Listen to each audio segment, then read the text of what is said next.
In late 2023, two former Apple executives raised over $200 million from some of the biggest names in tech. Their mission? To kill the smartphone. Their weapon? A sleek, screenless wearable called the Humane AI Pin. It was supposed to be the ultimate post-smartphone device, a wearable AI assistant that lived on your lapel. But instead of revolutionizing personal computing, the AI Pin became one of the most disastrous product launches in modern history. This is the story of how toxic positivity and the Silicon Valley hype machine turned a $250 million dream into a spectacular failure. When Imran Chaudhry and Bethany Bongiorno left Apple to start Humane, the tech world paid attention. Chaudhry had helped design the original iPhone's user interface, which made their pitch feel incredibly credible. If anyone knew how to replace the smartphone, it was them. They promised a future where we weren't staring down at screens, but looking up at the world, guided by ambient artificial intelligence.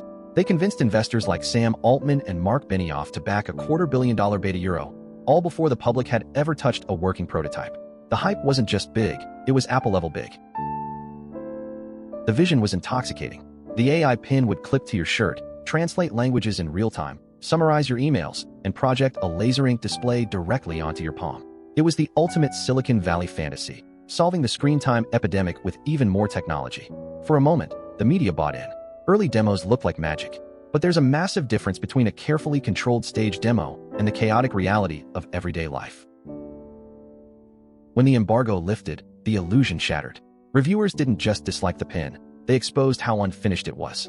The battery often died in less than 3 hours. Simple voice commands took agonizing seconds to process because every query had to round-trip to the cloud. The laser projection was nearly invisible in daylight. But worst of all, the device frequently overheated, becoming uncomfortably warm on people's chests. The so-called iPhone killer struggled to manage basic tasks. How does a team of brilliant engineers ship something so fundamentally broken? The answer lies in the culture.